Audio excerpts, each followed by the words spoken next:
Hello. Yeah. Hello. Episode number, Damo? 146. 146. 146. Is it 146 or 156? 156. No, 146. 146. Okay. All right. Shit. You got ahead of yourself. Yeah, 154. No, 154. There you go. There you No. go. Told you. Yeah, too long, yeah. So tonight we've got Rhys Slocum on. Yeah. Who goes underneath the name SLOCS. SLOCS. SLOCS. Okay. Yes. See, I thought it was SLOCS. Yeah. See, that's the problem. Everyone does. I've been trying to work out how to fix that because just yeah. Well, Anyway, where did the name come from? Like, so it's based off my last name, which is Slocum. yeah. Slocum. Yeah. And it's always been a family nickname of Yeah. SLOCS. Like I remember in primary school going to my uncle, hey, they called me SLOCS, and he was so excited because that's what he's known for, like sort of thing. So it's just been a family name, family nickname forever. So you just adapted that. So I just adapted that. It's the easy one to take, and off I went with it. So how long have you been DJing for and VJing and the whole lot? So there's different time frames depending on who I talk to. Yeah. Okay.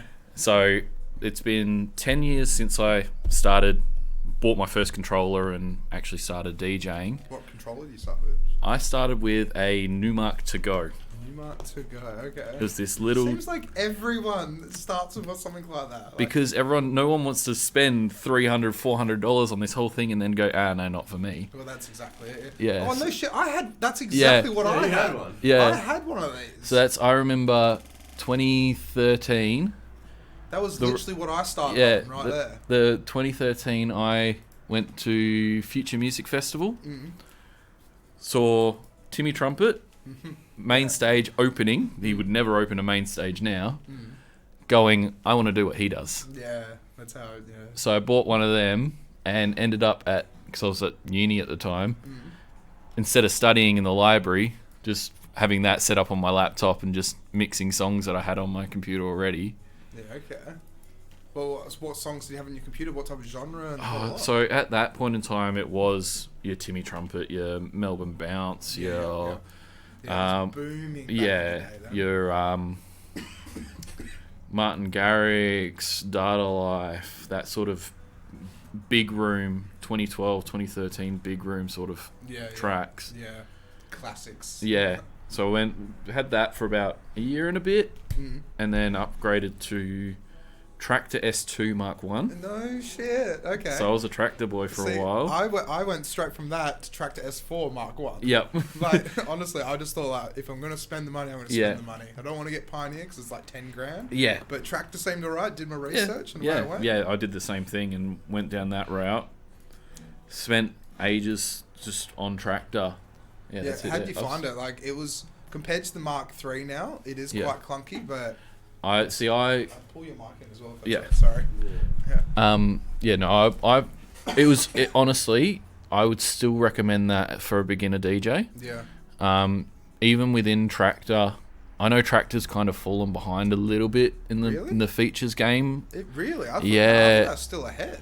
No, there's certain things that they're still ahead in, but when I say for beginners, I'd still recommend it. 100% would recommend it. Did you know, just quickly, that there's an update coming soon, and they're going to have elastic beat grids. Elastic beat grids, no one's doing yet, but you could play like a Fleetwood Mac song, and it'll go all over the shop, and an elastic beat grid will keep it 4x4. Record Box has had that for years. Really? Yep. It's a little setting in your in there. You can either have it as I think it's static and then dynamic. Okay. It's not the best. Yeah, it's still, because I play some oldies in some of my gigs, and it's not the best, but it's not very advertised at all. Yeah. But yeah, it is actually a thing. No shit. Okay, I had no idea. I stumbled across it. It was not. I didn't see it anywhere. I just happened to be going through settings one day and noticed, dynamic. Let's click that. Okay. And you still have to go in a lot of times and fix up because it's not very good at sudden beat changes. But it works. It works for the most part. No shit. Yeah. So then, like, from Tractor S4 Mark 1, then, like, what was the progression into? So I then went. Pioneer and stuff? So I went from that. I then keep in mind I haven't played any gigs at this point. I'm still just bedroom DJ. Did you do any house parties? No, nothing. Yeah. Then went and got because at this point I'd dropped out of uni, got a full-time job, so I had a bit of money behind me. Yeah, I dropped out as well, so it works out. Bought and I've still got them. It's still my house gear is a XDJ Mark 1. Okay. XDJ 1000 Mark 1. Yep, so two of them? And then a 900 Nexus. Yeah, okay. A 900 Nexus mixer. Yep. Shit, that's a bit of money. Yeah. I got those XDJ 1000 Mark 1s first day they were out. I reckon I was one of the first people in Perth to get them. No shit, okay. So yeah, that's still... Yeah, I still see them around. Like I think Peach Pit still has them, so they're actually still kicking around. Yeah, because you can add cue points to them. Yep. On the actual mixer. On the actual, yeah. Yeah. Whilst it's just the 3000s now that can do that, right? Yeah. So I like to Nexus. say that the XDJ 1000s and even the 750s, I believe, they are all the functionality of. Not all of it, but because they've gone and done a few little things. Yeah, yeah. But 90% of the functionality of the 3000s, just all via the touchscreen. Yeah, yeah. It is kind of the way to do it in a way. Yeah, it is. It's a cheaper way of doing it, and it's Pioneer's obviously seen a market for that and gone for it. So you bought them, but then you were just. I was still in my house, just not playing out or anything, and then I met up with my first call it gig was my sister's birthday party, and did you have speakers and the whole lot as I well? had like the home theater speakers, didn't have anything too special. Yeah, that's the way to do it though. Yeah, it is. Gig, and ended up because my sister went to school with Oscar Coyle. Oh really? Okay. Yeah. So he was. Oscar's a legend. Love that dude. He's such a cool guy. So he came along to the party and was like, "Oh, you DJ?" I'm like, "Yeah, I'm just getting started into it and all this sort of stuff." It's like, "Oh, you should come down. We're throwing this barbecue or whatever for Erupt, which is his part of one of the gigs he was part of, the under 18 events that he was doing, and end up going, met all these guys that are still in the industry today, like Harrison, Harley, Mike Connick was there. It was one of those who's who of Perth DJs now was all there at this party. Met up with all those guys and just went from there. My first... So with that gig then, how was it? Do you get butterflies or anything being playing in, I mean it's just it was just the birthday was fine because if DJ Spotify could take over at any point, it wasn't that much behind it. But I did a few different family friends events or whatever. Nothing too hectic, just more Spotify could take over at any point, doesn't really matter. So went from there, and my first actual booked gigs that was Rhys, you are being booked for this gig, was down at Liquids. Yeah, okay, good old Liquids. Liquids. Yeah. The rough and tough place. Yeah, so I ended up playing it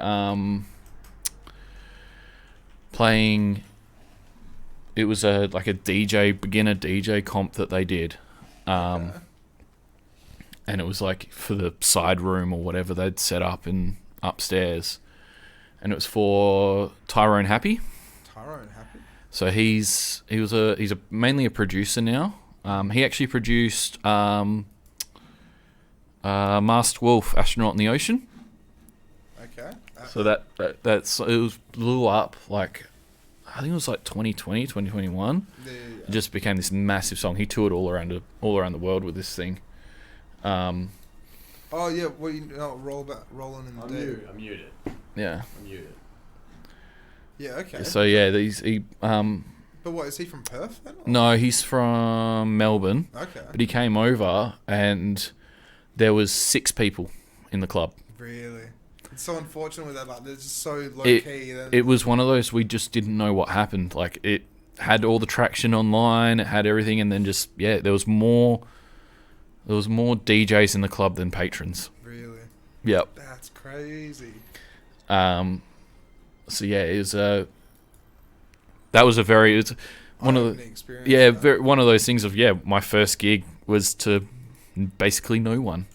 It was on 900s that didn't even have a link cable. Oh, really? So 2 USBs then? I didn't even have 2 USBs, so we had someone quickly run to the shops and get a link cable and bring it in, and it was a whole mess. But then, like, when did you kind of realize that it's like, you know, you wanted to go balls deep into the DJ industry and stuff? So that I very much felt like at that point I'm like, no, this is my in. Like, yeah, let's go. Yeah. And then rocking up and there's 6 people there. It's like, okay, let's find a different avenue here. Yeah. And I saw Brass Monkey were doing a DJ comp. So I'm like, cool. Was that a Limelight competition or? No, so this was basically from what I can understand, because I'm Grizzly. Greg was the guy who was the resident there at the time. They basically did it because they basically did it because Limelight basically shuttered after stereos and stuff kind of left. So they're like, well, there's this hole, let's fill it. And I was doing this DJ comp and didn't get past the round stage. I missed out by, I think it was like 2 points or whatever in the end, but did my set, and Greg came up to me and said, I don't care whether you win or lose, I'm booking you. That's awesome, because Greg is such a teddy bear. He's such he is. Still one of my good friends, was my groomsman at my wedding. Oh, and really? Yeah. Oh, shit, okay. No, he was literally messaging me. It was like, "Oh shit, you're on the podcast. Sorry, like let do your thing." If you watch it. No, went, and that was, I think, the boost of confidence to be like, no, I can actually do this thing. Yeah, that's if someone professional comes along Someone and says, says, no, I'm coming with. yeah. So he got me a few gigs at Brass. But like, what time is it? Just commercial? Just commercial back then. It was commercial EDM, so edits and all that sort of stuff. Apparently, Brass Monkey's not doing DJs anymore at all. No, the booth's gone and all this sort of stuff. It's just it's an ALH venue. Yeah. So it's owned by Woolworths Group. Yeah. So it's heritage listed. Yeah, it's heritage listed, so they can't do much in it. And there was back in the day, there was one manager who was all for it, go, and since then apparently it's just been a bit of a revolving door of managers. Yeah. So it's just they can't get traction anymore because they've lost that momentum. That's it, and it was such a busy venue. Oh, it was packed every night. Yeah. It was rammed. Yeah, even during the week, it was. Still, people just still go down to their local Brass Monkey. Basically. Yeah, it used to be where the backpackers used to go. Yeah. Because it was cheaper for Perth, cheap drinks and. Because it was all EDM-y sort of stuff, which was big in Europe at the time. That's exactly it, yeah. So then how many gigs do you play at Brass then back then? Probably been about, all up over the years, it'll probably be about close to 10 to 12. Yeah, okay. Because I then came back for a little bit before they got rid of the DJs and was doing it semi-weekly. Yeah. But I met Nick McFarlane, who was doing production at Paramount. Yeah, okay. Met him at Brass because he was friends with Greg, who, again, one of my groomsmen. And happened to go see Harrison and Harley, who I met up at this Erupt event. They said, we're playing at Paramount. I was like, oh, cool, I'll come by and see. And ended up talking to Nick, who was doing all the lighting stuff, and I was like, what is this? Like, how do I get into it? Blah, blah, blah. And he's like, here, jump on the console. Just have a muck around. This is what this does, blah, blah, blah, blah, blah. So I'm doing that, and all of a sudden get a tap on the shoulder, and it's the venue manager being like, hey, we're looking for people. Do you want a job? No shit. Yeah, okay. So ended up doing... straight in there then. Straight in there like that. Who venue manager's still a good friend even after he's moved on from Paramount and all this sort of stuff. So how long were you doing that for though? So I was doing that for about 2.5 years. No shit. While DJing as well. Really? Okay. I had a bit of an agreement going with them where I could take my break from production to go DJ for an hour. Oh shit. Okay. That's so cool though, because it's like you're doing. I'm doing both. Yeah. The whole lot. The whole show. Ended up getting my wife. Well, then girlfriend, now wife, Jess, into it, and she's now at the Court doing production. Really? So you guys are like a power couple. Oh yeah. That's sick. That's awesome to hear. Good stories like that. And so started there, ended up getting more and more gigs around the place, and now I bounce around so much. As I've done in the past 2 months, I'd say I've done about 8 different venues. Really? Well, like what venues? Like whereabouts? Like. So I've done. Because you've done the Claremont, right? So I've done Claremont, which is how we got in touch. Yeah, Claremont, Peach Pit, Avery. I've done Metropolis Fremantle. I did Flight Club on the weekend. What's that? I bounce around so much because I'm basically a fill-in DJ for a lot of guys. Of if they need me, I'm there, sort of thing. But it's good to be able to bounce around that. It's that versatility is what I really push myself on. Yeah. Is that my Flight Club set that I did on Friday, I got the call and said get there ASAP because the DJ wasn't feeling well. Yeah. Okay. And I hope he went to hospital. Let's just put it that way. Like hopefully he's all right. But yeah, it was just ASAP. So it was I was still at work. Didn't finish until 7, and I was at the gig at 8 to then be ready to go. So, and I had all the library there ready to go. And was it busy and like not bad, or? It was actually fairly packed. It was. Yeah. Okay. It was just, yes, it's an interesting venue, Flight Club. Yeah, because it's electronic darts, but at the same time, it's like pumping tunes. They're trying to push the more British side of things, and it's an interesting concept. We'll see how it goes because it's still fairly new. That's exactly in the scheme of Perth scene. Yeah, it's still fairly new. I can't believe they changed the Newport to a Flight Club. The Newport was the legendary venue. Yeah. But it needed a facelift. It needed something. Yeah. It was kind of losing steam a bit. I wouldn't have gone with a darts place, but I would have just made a new flashy pub or something. It is a new flashy pub. It is a new flashy pub. But darts, I think it still needed that bit of grittiness behind it, but hey, the powers that be decide, not us. So yeah.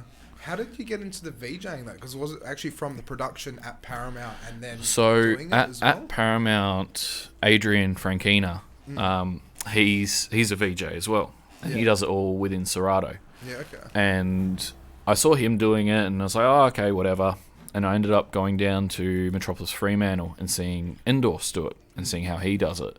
And he throws the kitchen sink into his sets. It's crazy. He's constantly messaging me because we built up a rapport because I had a residency down there for a while, and he's constantly messaging me of like, hey, look at this new thing that I've introduced to my set. He's got a stream deck set up, and I love watching his Instagram stories. It's just like the new things he's putting out. It's just bonkers. Yeah, such a good dude. Oh yeah, like Endorse, he's just such a great guy. Yeah, so worked with Adrian and built up my video DJ library, and went from there and really pushed it, getting my name out there, and unfortunately don't have too many AV sets at the moment, but it comes and goes because there's only so many venues that really want AV sets, because there's only so many venues that can do AV sets. That's exactly it.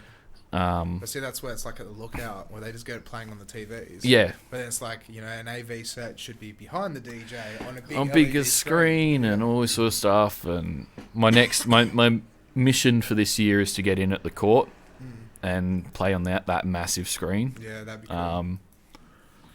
Hopefully, I've already got some people on the inside trying to get me gigs there. But the Court is so sought after by DJs that it's very, very difficult to get in there. So how long have you been DJing for in total then? So it's 10 years total, 8 years out in nightclubs. Yeah, as a professional. As a professional being paid. Would you prefer nightclubs or pubs and bars? Nightclubs is where I have the most fun. Yeah. Because I still have a full-time job. It's very much a hobby for me, a side thing for me. Yeah, I'd love it to be a full-time thing, but it's so hard to do. It's so hard to do unless you're putting in unless you're getting open till close Friday, Saturday, Sunday, even midweek. It's just so difficult these days. That's it. And then the thing is, at a flick of a switch, they can change it. Exactly. Like, I was doing Scarborough Beach Bar Friday, Saturday, Sunday. Yeah. No, sorry. It was Squire's Fortune Friday, Saturday, Sunday. Yep. And I was doing that. And then as soon as it hit to January 1st, after New Year's, they were like, well, we're doing live bands on Saturday now, and we're doing this, and we're cutting your hours back. And I'm like, well, how am I going to survive? Yeah. Like I had a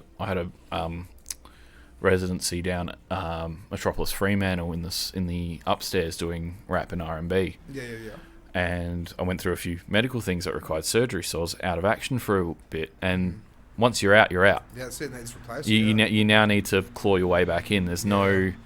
It's so unfortunate with the scene how it can be like that, right? It's with. There's so many DJs in Perth. Yeah. It's every year there's more. And every year there's more and more and more. But and there's so much talent though as well. Yeah. But we just don't have the facilities to cater to it. We're not big enough for let's be real. We're not big enough for the amount of venues we currently have, let alone introducing more. That's exactly it. That's exactly it. But see, that's where it's like Perth won. Can you see if you can pull this up, Damo? Where Perth won the longest city in the world. I'm pretty sure the other day. Oh really? Apparently, we won the longest. That does not surprise me. But that's like from Joondalup to Mandurah. Yeah, because now Mandra's all included in it. So that's it. But then that's the thing is like then you do have clubs up like the longest city in the world with breakfast. Like 100 was that 100? Yeah, but the thing is, with that, 150 kilometers from Two Rocks to Dawesville. Yeah, I didn't even realize it went down to Dawesville now. Because that's bonkers. They're trying to make Perth just as long as possible. Yeah. Instead of being like Melbourne or Sydney where and going up. Going up. Yeah. But at the same time, going up. They expand out, but there's still Melbourne's so big. There's so much. So I live in the city. I actually live not far away from the court. Yeah. And the amount of people who just don't quite understand that you're living in a city there's going to be noise. Yeah. I'm in the Facebook group for it, and there's constantly posts about people complaining about noise and all sorts of stuff. That's what happened to Nevermind. And it's so unfortunate because Nevermind Small Club was a church for people. Oh, yeah. But then just people complaining. Well, you look at what happened with the raffles. Yeah. That's it. Fortunately, they had the history behind them. Yeah, and they won the case. That they were able to win the case. See if you can pull that one up as well. Like, that was crazy. In saying that, the guy that put the case was a little bit loco, but no, really. Yeah, he was apparently throwing stuff into the courtyard, and there was quite a bit of stuff like that going on as well. But the thing is, I'm pretty sure Raffles Tower had the first beer garden in Australia. Yeah, and that's why they won the case. It's like you moved next to a bloody pub, and that's what because we had at one point we had a couple of the managers from the court living in our building, and all of them were like, well, you've moved into this area, you knew it was there, it's not new. Yeah, that's it. It's been there for a long time. You knew that this was a thing. Yeah, it's crazy though, right? And it's just a different mentality that people have. And unfortunately, that's like the Flying Scotsman. Yeah, that's what, because my uncle owned the Flying Scotto, right? Yeah, and so with watching it how it degraded over time, it's because some people moved in down the road, right? Yeah. And they literally bought a sound decibel meter. Yep.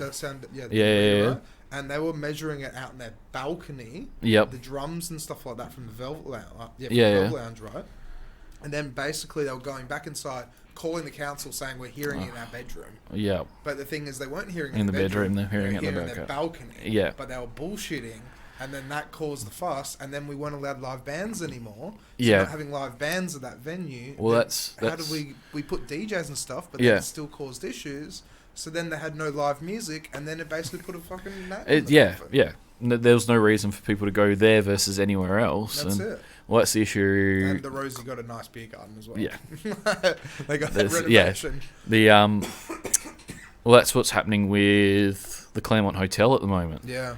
It's so bad because the Claremont Hotel's been there for 100 years. Probably. Yeah, and that the hands are so tied by the noise restrictions that they've got. And it's just they've done their best and they're doing really well with now because they've been able to flesh out a lot of the the issues with it they were having, but it's still not a perfect setup and not the way that they'd want it to be. It is just so stupid. You go to Melbourne and you go to Chapel Street. Yeah. You live on Chapel Street. And Chapel Street is literally just like bar after pub, bar after bar after small little like restaurant or whatever it is. And everyone that lives there understands what's going on because they've moved into that area. That's exactly it.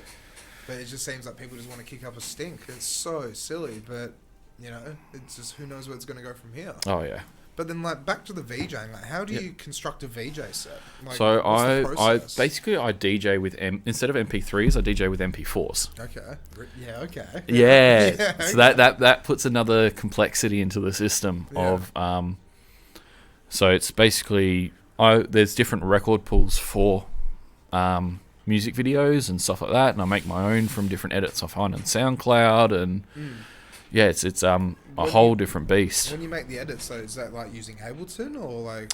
Unfortunately, I'm not skilled enough in the production side of things, so a lot of my stuff I find through different people, and on SoundCloud is a big tool for that, and then just making different video edits to using different found footage, and actually VJ Street's actually one of the ones I use. Really? Okay. Yeah, so they're actually based in the US.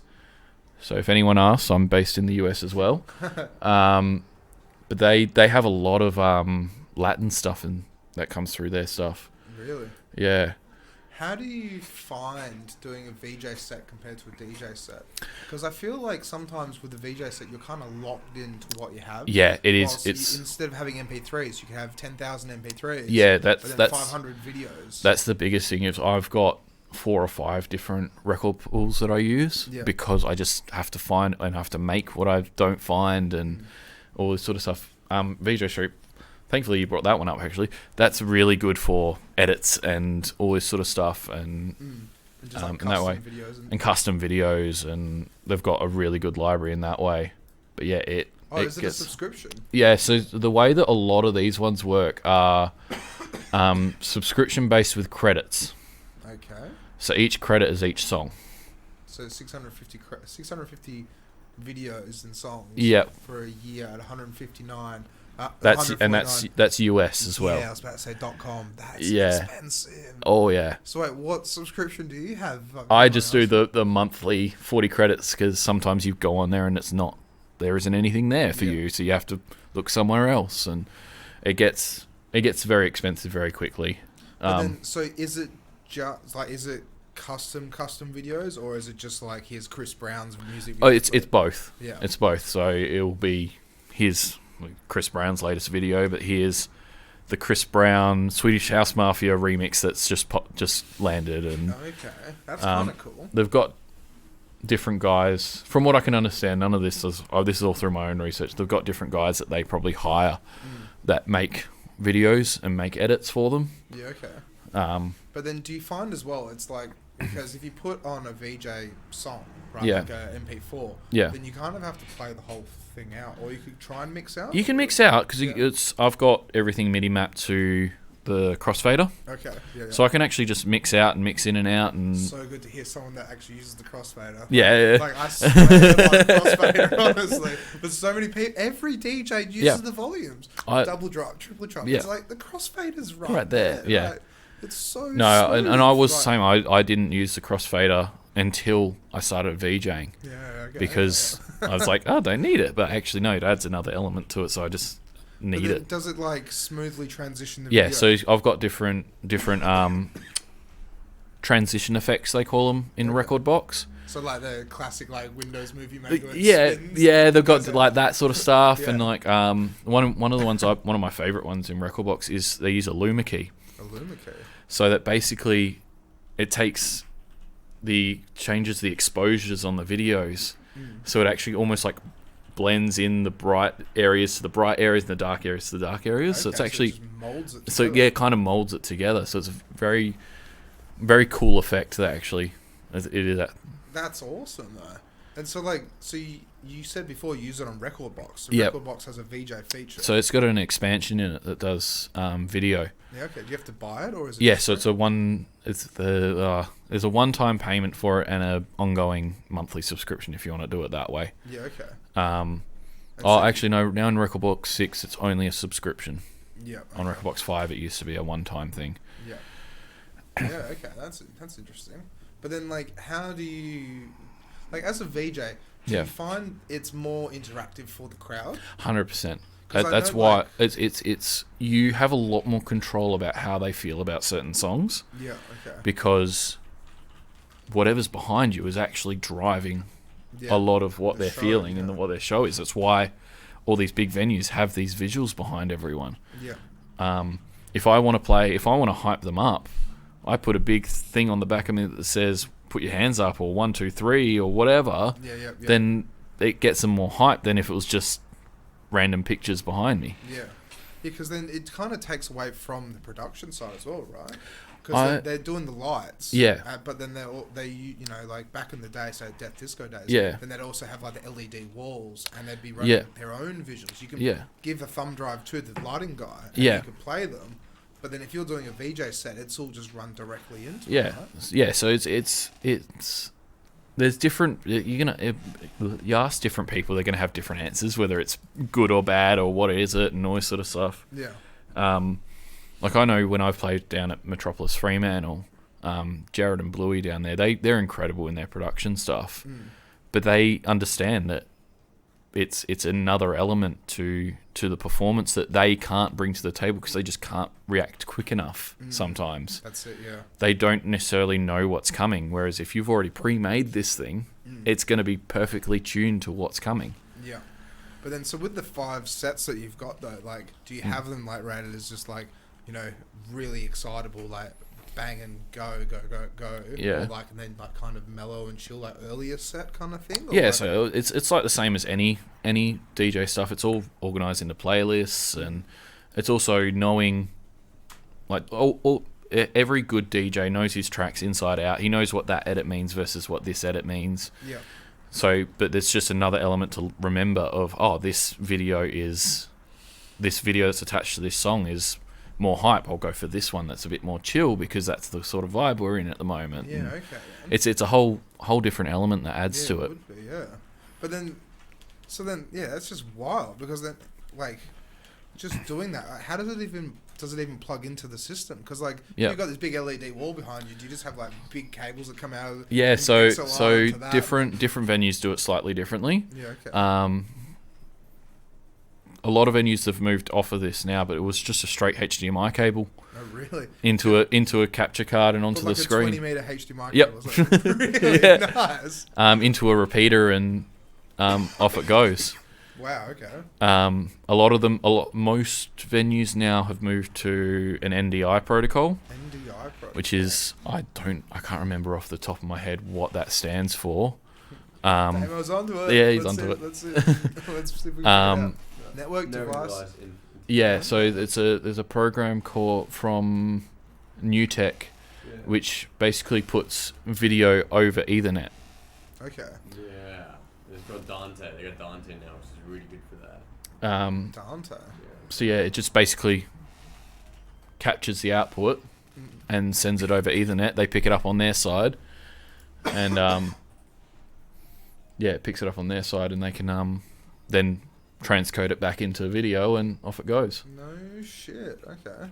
Because it's just a cleaner, simpler way of doing it than just a HDMI cable that's running, like I said, running 20, 30 meters, which is never fun. Yeah, and then someone steps on the wrong way, or the connector breaks, or because nightclubs and gear don't mix for some reason. Everything breaks, and But then, so then with doing stuff like this, then do you have a MIDI controller that you plug in or anything, or you know how Endorse has his Launchpad? So I do play around with that.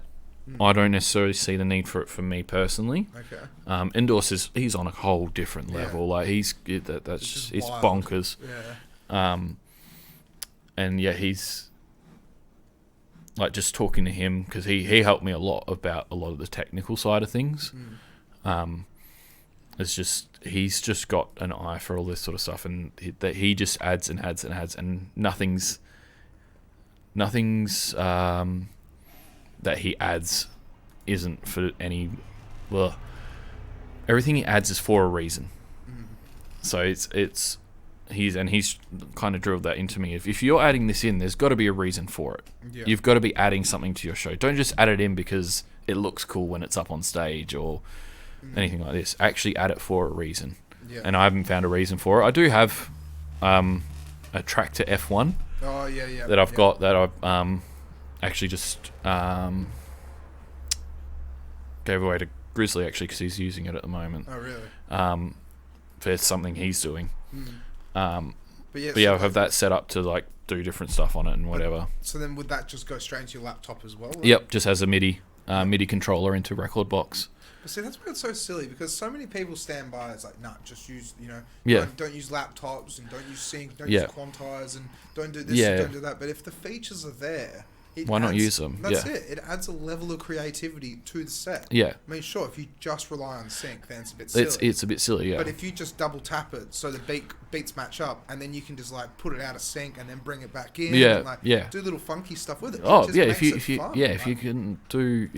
you just they're tools. Yeah, that's if you rely on your tools, you're not doing your job right. You need to be able to, like, I can rock up and play on CDJ thousands and still put up a good set. It might not be the cleanest of sets because you can't see all the waveforms and blah blah blah blah blah, but I can still do it.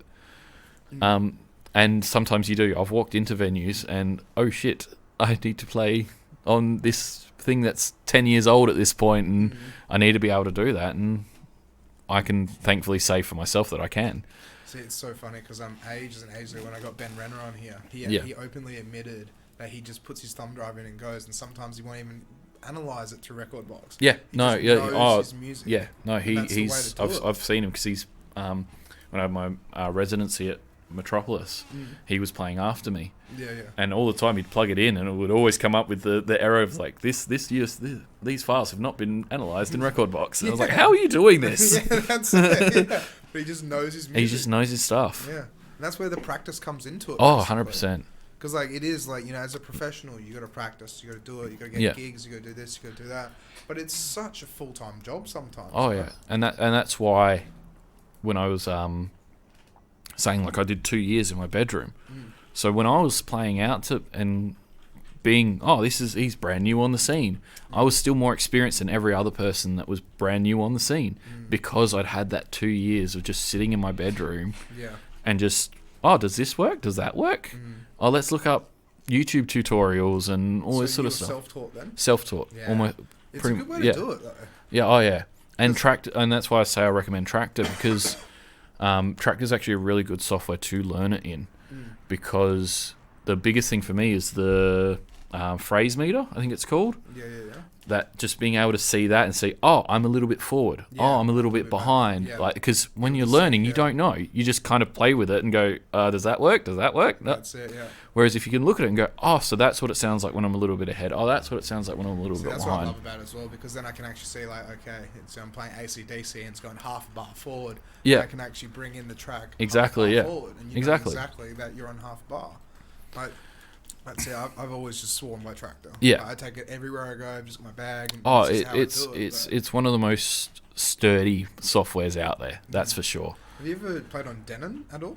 I haven't. I've played around at like Store DJ, just playing on the decks that they've got there, but I haven't actually played out on Denon. They're like a game changer, or they're kind of. It's enough to kick Pioneer up the butt to actually. That's why the 3000s are such a step. Yeah. Because the Denon Primes came out and they went, we've got competition here. Let's. Well, it's like I played Metropolis Fremantle, not last week before, and they had 3 3000s and a DJM A9. A9 as well. And it was 20 grand of gear sitting on the sitting on the table.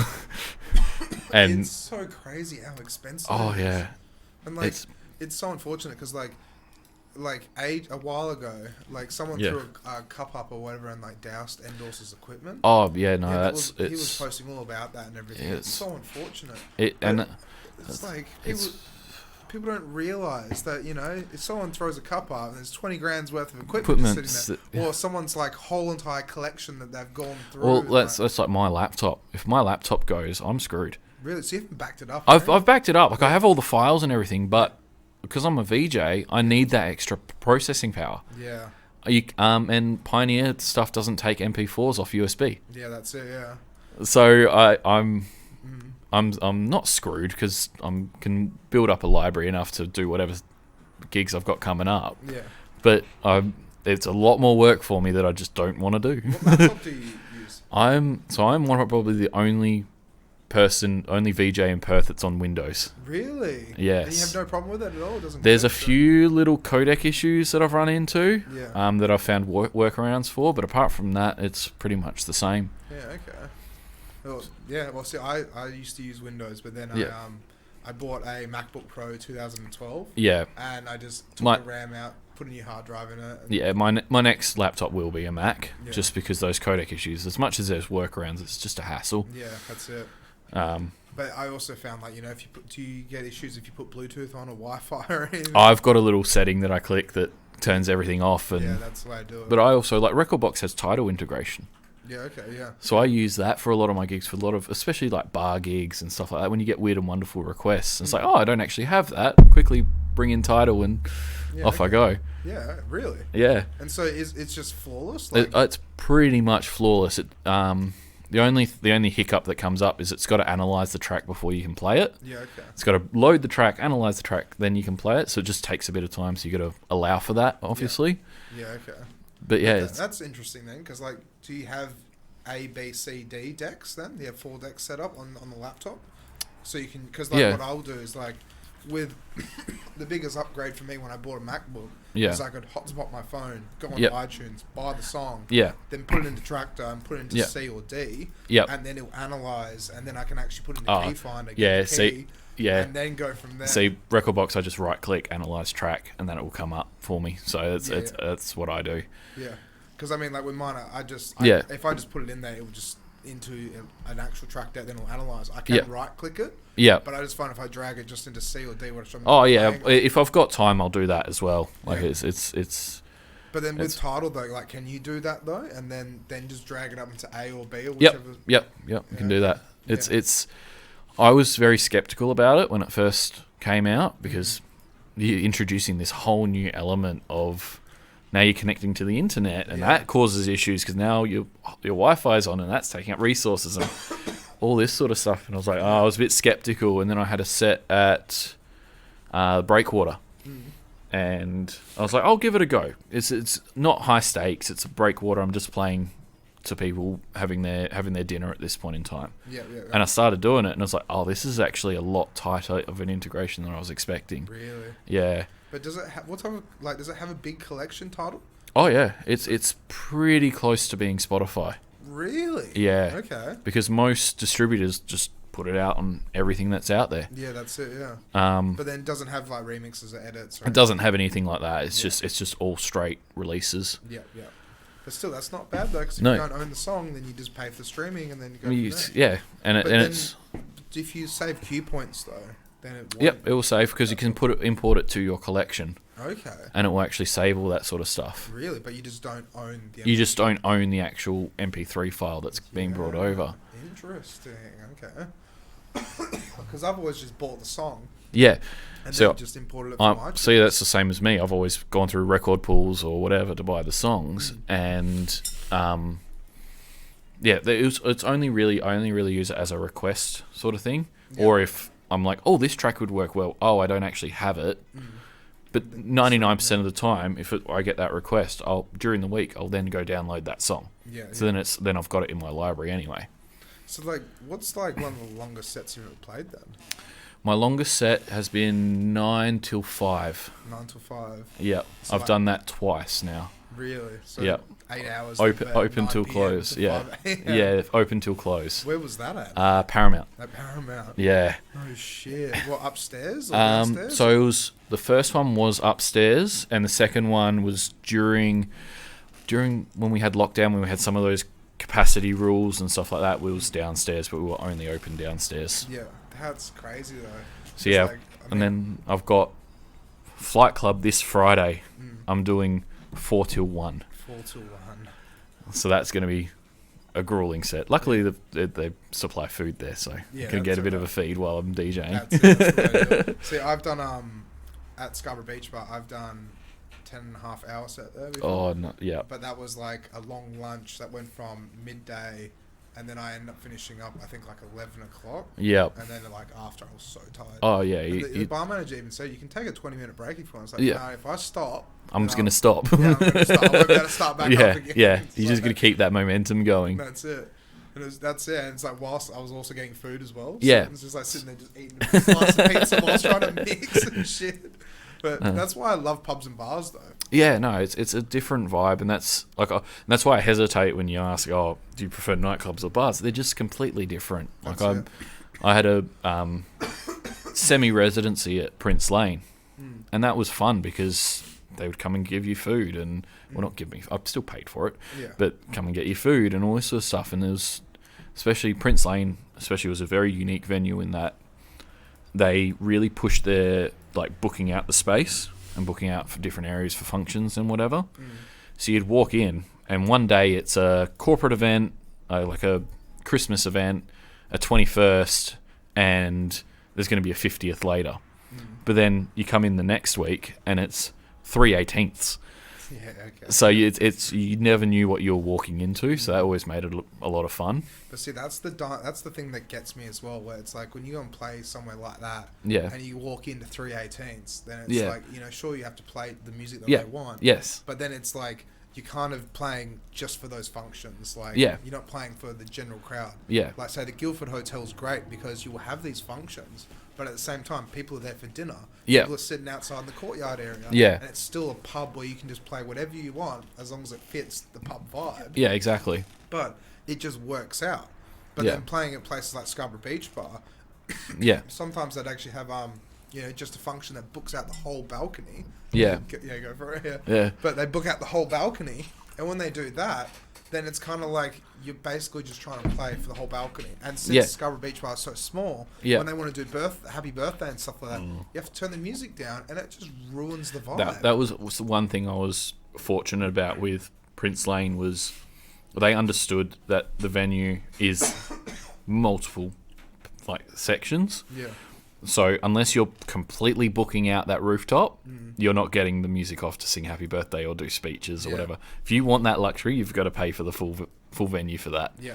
So and luckily I had the backing of the manager to say that to them. So I know sometimes what's supposed to happen and what actually happens don't always align. Yeah, that's it. Yeah.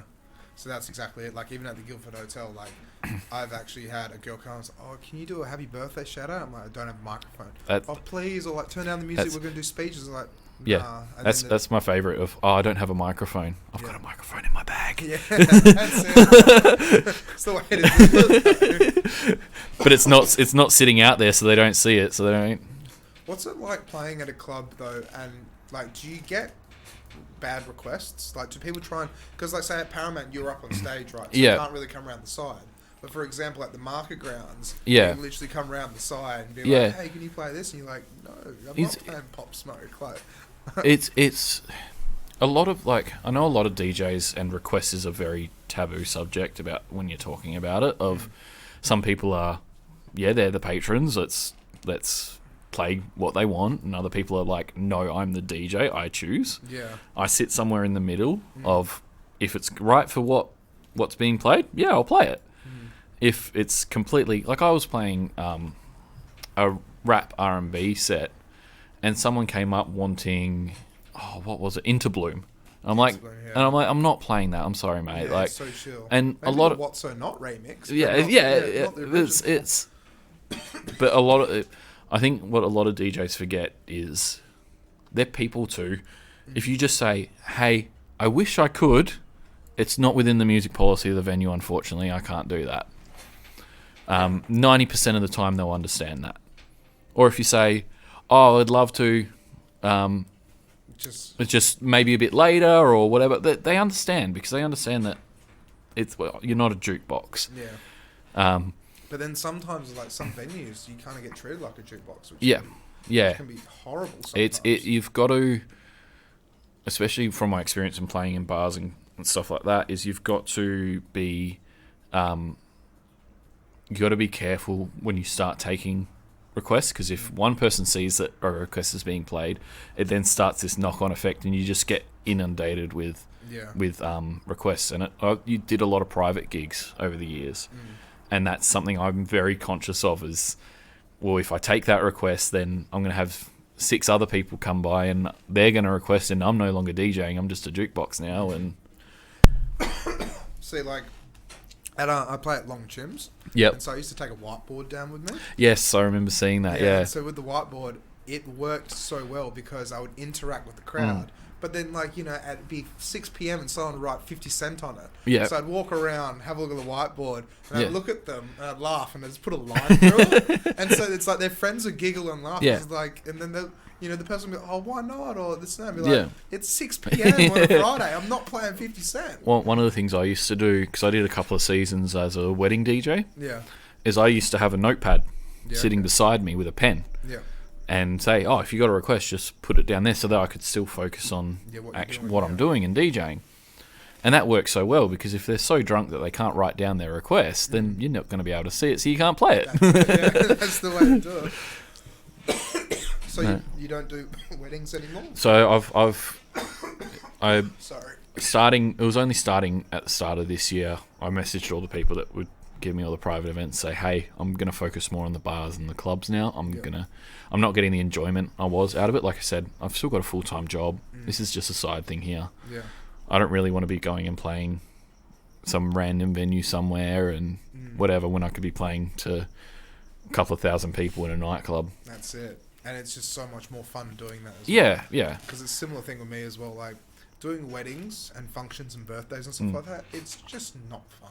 Some people love it, but for me, it's like soul crushing. Because when you do a wedding, it's the bride's day. Yeah. It's not anyone else's day. It's the bride's day. Got a story about that. Yeah. You got a bridezilla? No. So I got a mother-in-law. A mother-in-law? Yeah. So I DJ'd. So I DJ'd at Crown Casino. Yeah, okay.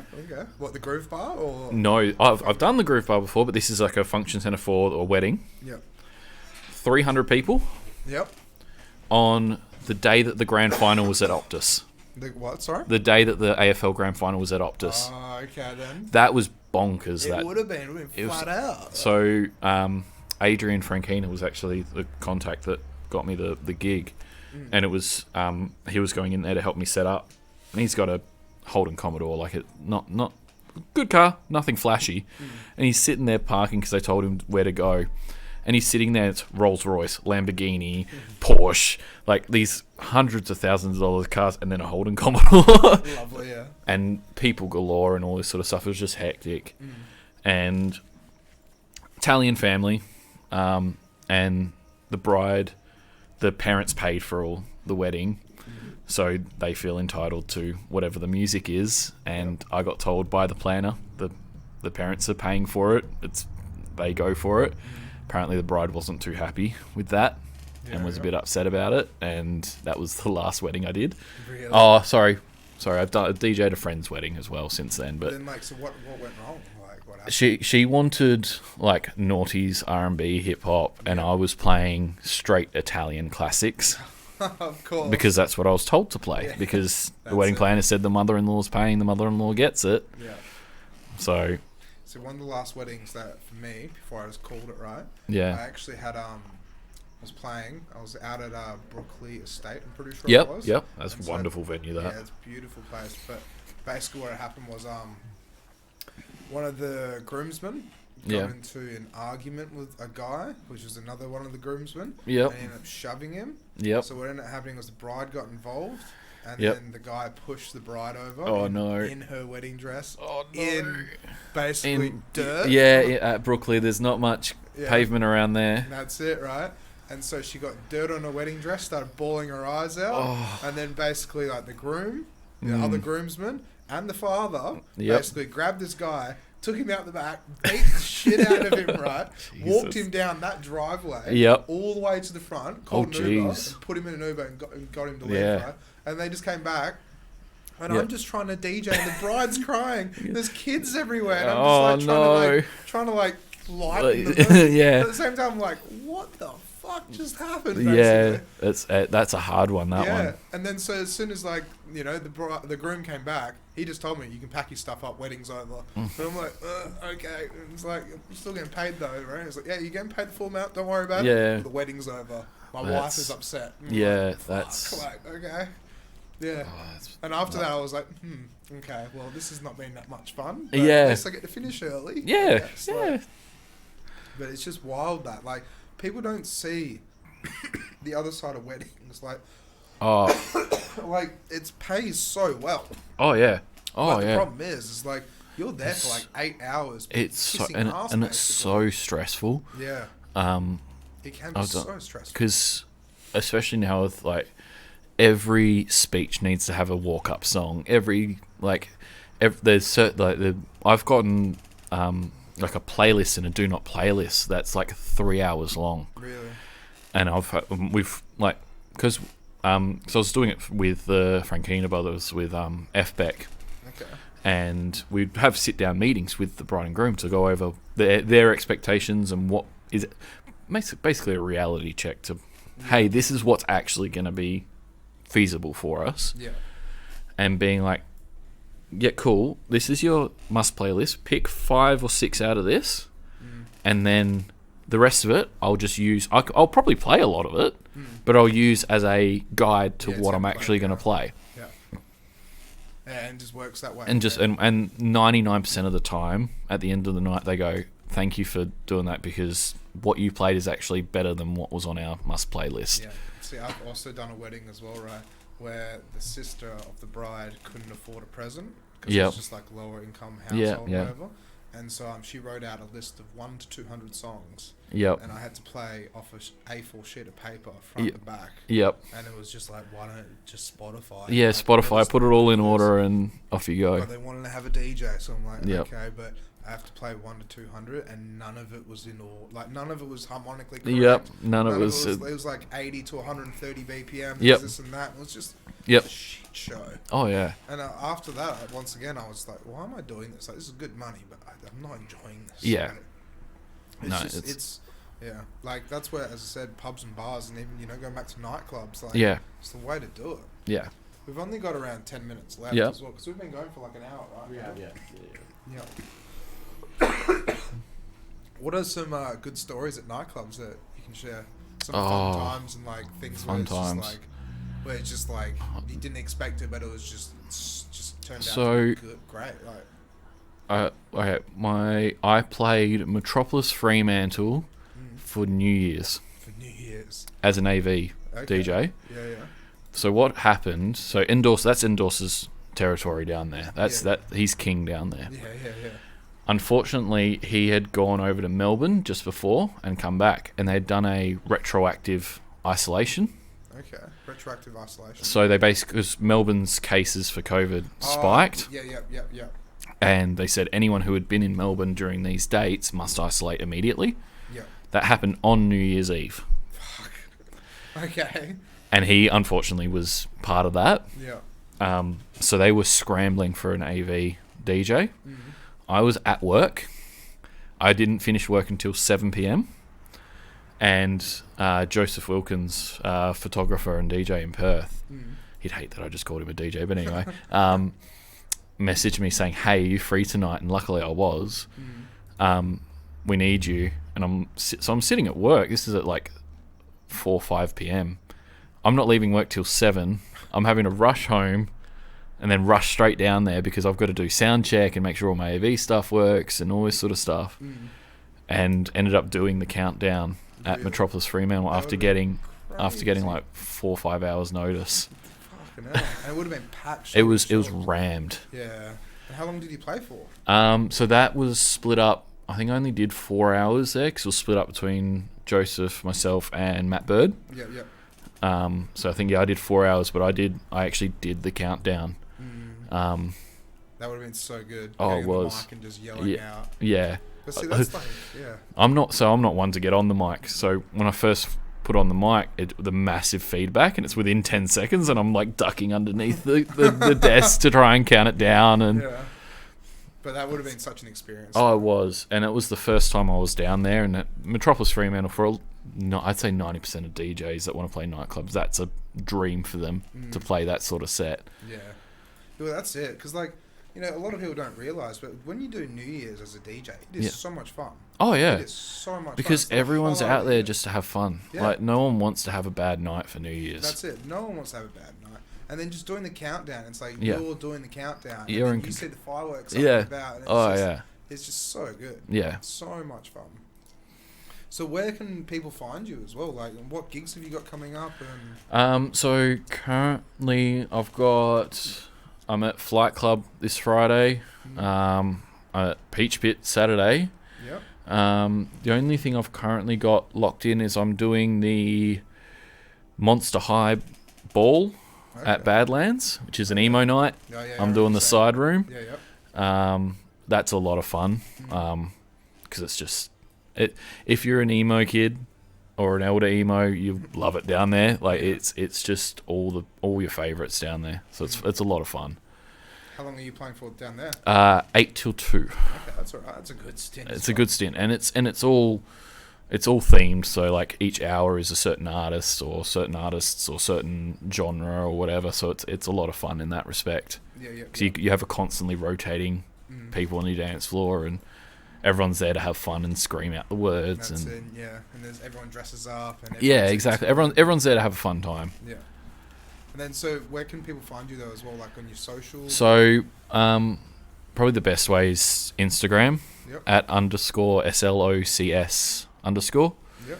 I'm currently refreshing that because I've gone through a little bit of a rebrand with logos and stuff, so it's not much on there now, but going to be pushing that coming this year. And that's the thing is, like, you know, I talk about it so often, but it is like, as a DJ, it is such a full-time job to do 100%. graphic design work, to do branding, to do marketing, to basically build a digital profile, to try and get your name out there, to try and get gigs, and then like networking and socializing and going out and just being a part of the scene. It's such a full-time thing. 100%. And that's where like some people like they just don't want to put so much effort into it, but some people just catch that bug. Yeah. And they just want they just want to keep going and going and going and going. Yeah, that's it. So, well, thank you so much for coming on, though. That's all right. Thank you for having me. Yeah, it's been good. Like, covered the whole thing with VJ. I really wanted to talk about that. Yeah. And go through it all. Cause I had no idea that there was just like websites like that. Yeah. Which makes sense, but then there's websites. You just not think about it. Yeah. Yeah, that's it. Yeah. But then the subscription as well. Which is wild. Yeah. Like, so expensive. Oh yeah. But for 40 videos per thing per month, that's not bad. It's not bad, and that covers because you don't want. Yeah. If you're playing 40 new tracks every week or every month, that's you're starting to push the crowd a bit there. That's exactly it. Yeah, 100%. And so tomorrow, I'm pretty sure it's still locked in. Yep. We're gonna have Bromad back on. Yep. We're gonna have Flash Cult on. Yep. And I'm pretty sure we've got Pink Minx coming on as well. Yep. I think she's a rising star in Perth. Yeah, I've heard the name. Haven't actually been able to meet them. I think she plays Geisha quite a lot. Okay, yep. No, that'll be probably why then. Yeah. But yeah, it should be good though, having 3 people on and just talking about everything music. So should be good. But yeah, cheers so much for coming on. Right. And then we'll see you guys tomorrow with another podcast. So, all right. I'm just going to wave to the camera. All right, we'll see you guys soon. Catch ya.